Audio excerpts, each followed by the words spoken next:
Leadership اور unity کے بعد ہندوستانیوں کی ناکامی کی تیسری بڑی وجہ جدید ہتھیاروں کی کمی تھی۔ مثال کے طور پر انگریزی فوج اپنے وقت کی جدید ترین ان فیلڈ رائفل استعمال کر رہی تھی۔ اس کی رینج اور ایکوریسی پرانی رائفل سے کم از کم 3 گنا 3 ٹائمز زیادہ تھی۔ مگر پرابلم یہ تھا کہ اسی رائفل میں تو گائے اور سور کی چربی کے استعمال کی وجہ سے یہ بغاوت شروع ہوئی تھی۔ سو انڈینز یہ رائفل استعمال ہی نہیں کر رہے تھے، وہ پرانی رائفلز سے جدید جنگ جیتنے کی کوششوں میں لگے ہوئے تھے۔ مطلب انگریزوں کو ان فیلڈ رائفل سمیت بہت سے جدید ہتھیاروں کا ایڈوانٹیج میدان جنگ میں اپنے بلندی پر ہونے والے ایڈوانٹیج کے علاوہ مل رہا تھا۔ مختصر یہ کہ لیڈرشپ، یونٹی اور ویپنز تینوں میں ہندوستانی فورسز برطانوی فورسز سے پیچھے تھی۔ اسی لیے ان کے شدید حملوں کے باوجود برٹش فورسز نے پوزیشنز نہیں چھوڑی، دہلی کا محاصرہ ختم نہیں ہو سکا۔ میدان جنگ میں شکست کے علاوہ شہر میں بھی بدنظمی ہڑبونگ پھیل رہی تھی۔ لوٹ مار کے واقعات عام تھے اور اکثر غریب شہری اور باغی سپاہی ایسا کرتے ہوئے پائے جاتے تھے۔ دہلی کی حالت کے متعلق مرزا غالب نے اپنی ڈائری دستمبو میں لکھا کہ چور اچکے دن کی روشنی میں سونا چاندی لوٹتے ہیں اور رات کو ریشم کے بستر پر سوتے ہیں۔ عزت دار گھرانوں کے پاس رات کو چراغ جلانے کے لیے تیل بھی نہیں ہے۔ کوتوال کی بیوی اور بیٹی کے سوا شہر کی تمام عورتوں کا زیور چور اچکوں کے قبضوں میں جا چکا ہے۔ اس لوٹ مار کی وجہ سے دوستو مغل دربار میں سپاہیوں کے خلاف درخواستوں کا ایک انبار جمع ہو چکا تھا۔ یہ انبار آج بھی دہلی کی نیشنل آرکائیو میں محفوظ ہے۔ لیکن مغل شہنشاہ بے بس تھے۔ باغی سپاہیوں نے زبردستی لال قلعے کے باغات اور کمروں پر قبضہ کیا ہوا تھا، وہاں ڈیرے ڈال رکھے تھے۔ بادشاہ نے یہ کیا کہ اپنے بیٹے مرزا مغل جو باغیوں کو کنٹرول کر رہے تھے ان کے ذریعے سپاہیوں کو قلعے سے نکلوا دیا۔ بس اتنا ہی وہ کر سکتے تھے، اس سے زیادہ ان کا بس بھی نہیں چلتا تھا۔ اس ہڑبونگ اور ناکامی نے دہلی کی اچھی خاصی آبادی کو باغیوں کے خلاف کر دیا۔ ان میں دہلی اردو اخبار کے ایڈیٹر مولوی محمد باقر بھی شامل تھے۔ یہ وہی صحافی تھے جنہوں نے میرٹھ سے دہلی آنے والے سپاہیوں کے متعلق لکھا تھا کہ ان کے آگے آگے تو سبز چولوں میں فرشتے چلتے ہیں، جیسا کہ آپ ہماری اس پچھلی ویڈیو میں تفصیلات جان بھی چکے ہیں۔ لیکن اب انہی مولوی صاحب کو فرشتوں کی جگہ شہر میں باغی ایک شیطان کے چیلے لگنے لگے تھے۔ سو کیا ہوا کہ کچھ دن تک باغیوں کے رنگ ڈھنگ دیکھنے کے بعد مولوی باقر کا قلم اب ان کے خلاف چلنے لگا۔ ایک موقع پر انہوں نے لکھا کہ جب سپاہی دہلی شہر کا پانی پی لیتے ہیں، چاندنی چوک کے 4 چکر لگا لیتے ہیں اور مشہور حلوائی گھنٹا والا کی مٹھائیوں کا لطف اٹھا لیتے ہیں تو ان میں جنگ کا جوش ختم ہو جاتا ہے۔ بہت سے سپاہی رات بھر طوائفوں کے ساتھ رہتے ہیں اور صبح غسل کیے بغیر ہی لڑنے کے لیے چلے جاتے ہیں۔ اب شکست نہیں ہوگی تو اور کیا ہوگا؟ دوستو لوٹ مار کے اس تاریخی ریکارڈ پر کچھ ماڈرن ہسٹورینز اعتراضات اٹھاتے ہیں۔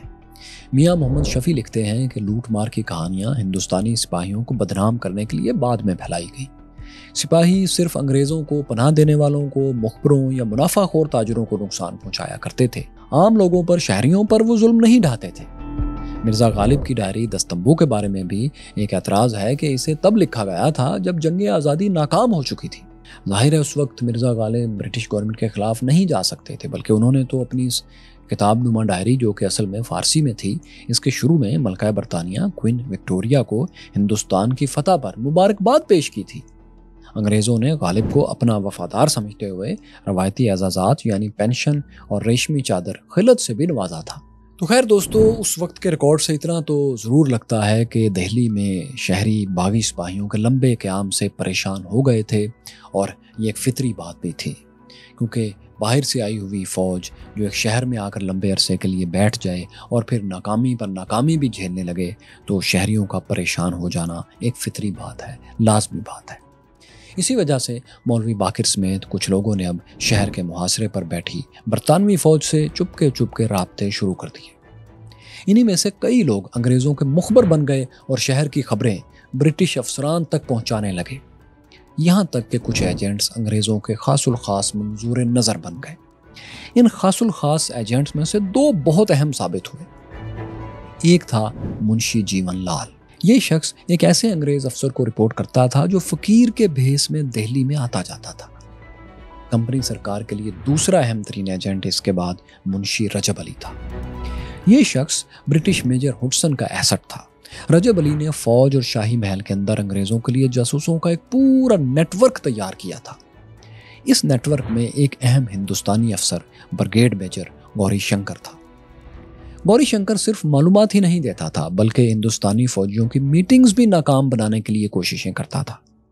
اکثر وہ میٹنگز میں اہم باغی لیڈرز پر انگریزوں کے جاسوس ہونے کا الزام لگا دیتا۔ اس طرح باغیوں میں پھوٹ پڑ جاتی اور وہ یکجان ہو کر کوئی ایکشن نہیں لے پاتے تھے، کوئی فیصلہ نہیں کر پاتے تھے۔ گوری شنکر کے علاوہ رجب علی کی سب سے بڑی کامیابی یہ بھی تھی انگریزوں کے لیے کہ بہادر شاہ ظفر کی چہیتی ملکہ زینت محل، جو اپنے بیٹے جوان بخت کو جانشین بنانا چاہتی تھی، وہ بھی انگریزوں کے ساتھ مل گئی تھی، بلکہ ان کی ایجنٹ بن گئی تھی۔ ملکہ کو خدشہ تھا کہ اگر تحریک آزادی کامیاب ہو گئی تو شہزادے مرزا مغل کو، جو کہ دہلی کا انتظام چلا رہے تھے، انہی کو اگلے شہنشاہ ہند بنا دیا جائے گا۔ محل کا خواجہ سرا محبوب علی خان اور مغل وزیر اعظم حکیم احسن اللہ خان بھی زینت محل سے مل چکے تھے۔ ملکہ کے ایک اور سپورٹر مرزا الہی بخش بھی تھے۔ وہ رشتے میں مغل شہنشاہ کے بہادر شاہ ظفر کے چچا تھے اور ان کے مرحوم بیٹے مرزا فخرو کے سسر بھی رہ چکے تھے۔ دہلی کے اندر ہونے والی یہ غداریاں جلد ہی پکڑی بھی جانے لگیں۔ وہ ایسے کہ دہلی کے سپاہیوں نے وزیر اعظم احسن اللہ اور محبوب علی خان کا ایک خط پکڑ لیا۔ اس خط میں انگریزوں سے کہا جا رہا تھا کہ اگر وہ مرزا جوان بخت کی جانشینی تسلیم کر لیں، یعنی ملکہ کی بات مان لیں، تو باغی فورسز کو کنٹرول کرنے میں یہ لوگ ان کی مدد کریں گے۔ یہ خط لے کر سپاہی بہادر شاہ ظفر کے پاس گئے۔ جب بادشاہ نے وزیر اعظم احسن اللہ اور محبوب علی سے اس بارے میں پوچھا تو دونوں نے اس خط کو جعلی قرار دے دیا۔ سپاہیوں نے ان کی بات نہیں مانی اور انہیں قتل کرنے کی کوشش کی، تاہم بادشاہ بہادر شاہ ظفر نے سپاہیوں کی منت سماجت کر کے ان دونوں کی جان بچا لی۔ لیکن سپاہی تو بہت غصے میں تھے۔ انہوں نے پھر یہ غصہ اتارا ان 52 انگریز سویلینز پر جو محل میں قید تھے، جس کا ذکر ہم پہلے کر چکے ہیں، یعنی ان سب کو قتل کر دیا گیا۔ تو خیر، اسی طرح شاہی دربار سے لے کر باغیوں کی فوجی کمان تک ہر جگہ برٹش ایجنٹس متحرک تھے۔